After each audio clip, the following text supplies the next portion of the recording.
So this would be like the unicorn in the E.H. Taylor line. The only thing missing from this line is the Tornado Survived in Bourbon. All right, but the Tornado Survived in Bourbon, the one that they did. But I guarantee you, the other one that you're about to taste from Warehouse C, you're going to say, this is just so much better. All right, the deal. So remember, you only bring out your good stuff with people you like. All right. And if I don't like you, you're not even gonna know I got it, because I ain't gonna tell you I got it, and I don't give it to you. All right, so that's the first rule. The second rule is, if I do like you and I bring it out, guess what? You have to listen to what I went through to get this bottle before I pour you. So there's always a story, right? There's always a story. All right? And the third thing is what you're doing this evening with friends and family, and some of you have been up here for a day or two. If you're in a hurry to go do something else, no matter how happy I am to see you, it's not the right time, is it? So you only bring it out when you're about to spend time with someone you truly appreciate being with. So that's one of the complimentary things about the Friends of the Trace. It's a time, a moment in time where you get a chance to be together with folks that maybe you only see them once a year when we come to these events. So that's why it's kind of special. It's the family's way of saying thank you for your support and being a part of this family that's much larger than this, just us being in Buffalo Trace. So this profile that we put together is kind of a cool one. And I'm going to show you how you do this. If you've ever done tastings with me before, that's where the water comes in. So whenever somebody brings out a good bottle or a flight, always get water on the side. Never pour the water into the drink, because when you do that, if you put too much water in there and over dilute, you can never get back to the original taste of the product. All right? Just unscrew your water bottle. Just leave the cap off. And I'm going to show you how to do this because it's a fun thing to do. It's called acclimation. Okay? Now, when we go down through this, a lot of people will even say, well, what's the difference between a straight rye whiskey and a bourbon? And you do a flight like this, and all of a sudden, when we start talking about things, I'm not going to tell you what you should taste. I do have some things that kind of just pop out at me, but we'll have some fun with this journey. So, small batch bourbons. There is no set number for a small batch bourbon. It's just got to be at least 2 barrels. Okay? So they will commingle barrels together, and the reason they don't give you an upper number is because they're trying to replicate the taste of the first batch that they created. All right? And each barrel is like a child or a snowflake. Each one is different. So, watch this. The first one up is the E.H. Taylor small batch, and this set the standard. So it's a bottled and bond product, and what that means is it's going to be at least 100 proof. All right? It's going to be made, distilled, processed at the same site during the same season. Okay? Got that? And it's got to be at least 4 years old. Now, you ready for this? But these are multiple barrels, and they're going to sit high in the warehouse, so there's going to be a little bit of spice, a little bit of cinnamon, a little bit of pepper that goes with it. All right, you ready for this? Now here's where your water comes in. You're going to take a sip of water first. All right? They call this cleansing your palate. Freddie calls it rinsing out your mouth. Okay, now, all right, so let's take a swig of water. Small batch, mash bill 1. All right, six years on the upper floors of the warehouse. You're not going to drink it. You're just going to make contact with it. Nose it, and then bump it up against your lips. Just splash it up against your lips. You instinctively stick out your tongue and taste it. You just did it. And just that quick, just that quick on your lips, it's very light. And on the tip of your tongue, it tells you it's spicy. It's got a little bit of heat. All right, now let's open it up and let's see what we got. And the way you're going to open it up, this time you're going to take another sip of water, but this time you're going to hold the water in your mouth, and we're going to take another swig of the same Taylor with that sip of water in your mouth, and watch what happens this time.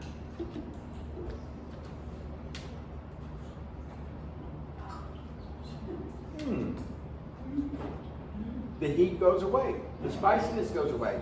Now I get a little bit of the oak, a little bit of the char. All right? That's exactly right. So what did you just do? What you did was, by putting that sip of water in your mouth, You diluted down the alcohol, and it allows your palate, you've got 9,000 receptacles on your tongue, and they just picked up on the other things that the alcohol was hiding. Pretty cool? That's absolutely High cool. barrel. Single barrels are called honey barrels. Same recipe, same vintage, everything is the same. It's just we moved it to a sweet spot in the warehouse, and the relationship of the whiskey to the wood changes, and it brings out some of the softer, gentler notes. Ready for this? Same process. Sip of water. Let's bump this single barrel up against our lips and see what we get. Well, that tastes different. Single barrels are just like children of snowflakes. Everyone is different. If you took a group of single barrel bourbons and commingled them together, they would taste like the small batch. But just like you did your barrel pick, even though what was it, Eagle Rare is what we were doing, but each barrel tastes different. But when you commingle Eagle Rare together, it's about 100 barrels married together. It comes out tasting like the Eagle Rare that you see on the shelves in the store. But each one is different. Okay? So let's open this sucker up. Swig of water.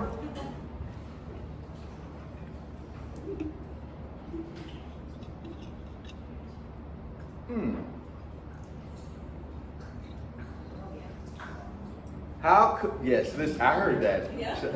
Isn't that amazing? So even though everything is the same, it's just now it's a single barrel instead of a small batch. And you pick up softer, sweeter notes to the product. We're on a journey. Straight rye. Now we've been nosing these, you've been smelling these, but watch what happens when we do this straight rye. So now, this one just blows my mind. So, we're going to take a swig of water first, getting rid of the bourbon.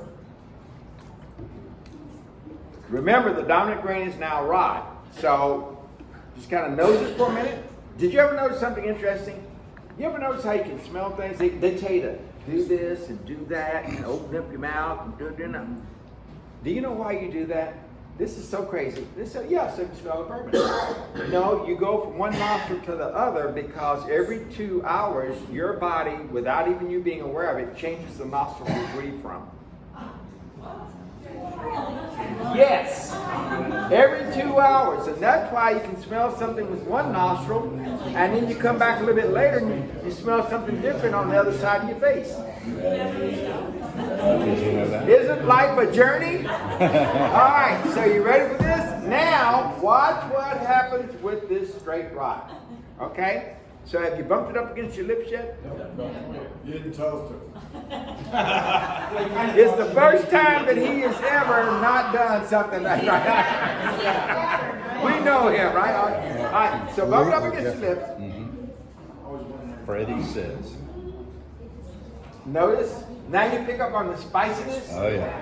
All right, now watch what happens with this, and you'll be able to, once you learn how to do this, you will always be able to differentiate the difference. You're going to take a big swig of water, hold the water in your mouth, and with the water in your mouth, take a big swig of this straight rye. And I want to tell you the first thing that I pick up on. It blows my mind.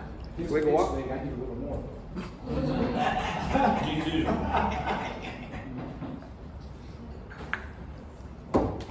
You do that with a big swig of water. Pickles. Yeah, absolutely. Dill pickles. Pickle juice. The pickle. So you went right, and all that little harshness went away, didn't it? So, and then when you come, and then after you get past that pickle juice thing, you start getting these other flavors that don't taste like bourbon and fruity flavors. Rye went away. I get. You ever had these Circus peanuts? Little orange. Oh yeah. Crazy flavors like that come out at you with the straight rye whiskey. But that dill pickle thing is the first thing that will hit you when you do that with a good rye whiskey. Cool beans? Barrel proof. What does that mean? Uncut, unfiltered barrel proof means that we're going to marry those barrels together, and whatever it happens to be, that's what you're going to get.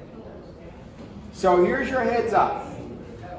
When somebody gives you a bottle and they say it's uncut, unfiltered, barrel proof, if you want to find out what you got on your hands and how it's going to linger on your palate, just take your bottle and put it in the fridge for a couple of hours. It's called a chill haze. And it's like baking drippings. When they get cold, they'll solidify, and you'll get this haze, this milky looking color on the inside of your bottle. The more discoloration you get, the more solids that are there, the longer you can leave it set on your palate, and it'll continue to make your mouth water. You ready? You ready on this journey? All right, so here we go. Barrel proof. All right? He's already working. He's like, let me give me the water. Let me get this water thing going. Sweet water. Bump the barrel proof up against your lips. Oh, now it's more intense, right? Now, so now you know why people are starting to like barrel proof bourbons. Now, let's cut it down. All right, so what this means is that intense heat and stuff, you're going to take a bigger swig of water, and when you take this big swig of water, you're actually going to feel it warming up in your mouth. Ready for this? This is how you can tell a barrel proof bourbon or a higher proof bourbon. Swig of water, and with the water in your mouth, take a big swig of the barrel proof with the water in your mouth.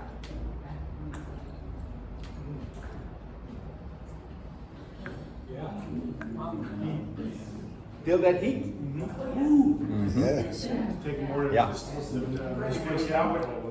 That's exactly right. So that's your body's way of saying, danger, danger, Will Robinson. But now you see how you can actually open these things up.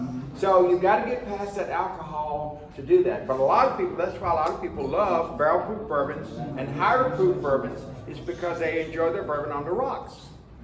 And if you chill the bottle down first and you pour it over the ice doesn't melt as fast, but as it gradually melts, you're sipping on it, and you're still well above 90 proof. So you get a lot of additional flavors with it. Cool? So is that a desirable technique to chill your bottle down then before you put it on the rocks? I do. Some of my bourbons actually put in the freezer. It doesn't hurt them. You can put them in, take them out. I put them on ice. Yep. When we go to concerts and stuff, right in the cooler, man. Yep. It's really amazing because it just, all the flavors are there. It doesn't get diluted. Now this last one, all right, it's got a rock and roll, but here we go. This last one is E.H. Taylor Warehouse C. This is the most recent release. It's in Kentucky Blue. The ink's in Kentucky Blue. The deal though is this. What we did is, E.H. Taylor traditionally comes from middle floors, upper middle floors, and it averages about 6 years. So, but Warehouse C, this particular release, is from the second floor and the fifth floor, and we aged them there for 10 years, and then we commingle these two barrels, these series of barrels together. And the first thing you'll notice is when you commingle these two, the lower levels of the warehouse, the barometric pressure moves the whiskey in and out of the wood. The upper levels, heat moves it in and out of the wood. So now you've got this marriage of the two together, and wait till you taste this taste profile. So here we go. We're on a journey. Water first. Now let's bump Warehouse C up against our lips, just like we did the others. That's bubbles milk. Perfect timing. Yeah, a little punctuation there. So you get that spiciness. You got a little bit of heat. All right. Now you got that. Now watch what happens when you take a big gulp of water and go right back out this Warehouse C again. Watch what happens this time.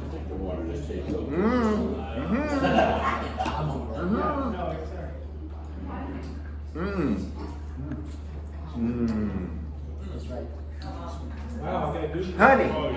Yeah, Honey. yeah, for sure. Honey, for sure. Isn't that crazy? Right, that's like Pretty cool. Oh, okay.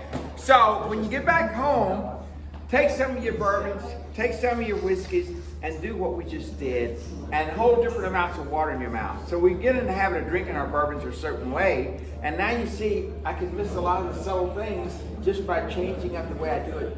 Yes, sir. You what now? Yeah, maybe about 5 years. Just wait right outside. No, I wish. Okay, so we're at the end of our journey. I hope that you had a little bit of fun with this. I know you've done your barrel selection. It's time to rock and roll. Christy's got a couple of announcements for you, but here's what I want you to do. There's a toast. Lance, who was over there when you did your barrel picks, Lance and Susanna do a lot of stuff. And we had this group in, it was kind of like a group like this, a bunch of folks that had gotten together and they've come in and done their own personal barrel selection. And he had this toast, and it's appropriate for Friends of the Trace. And here's the way the toast goes. Remember, you only bring it out with people you like. So the toast goes like this. There are tall ships, and there are small ships. And there are wooden ships. They sink. But the best ship is a friendship. And to friendships, we shall drink. Salute! Here's to Friends of the Trace, and thank you for what you do for others and for our trace. All right.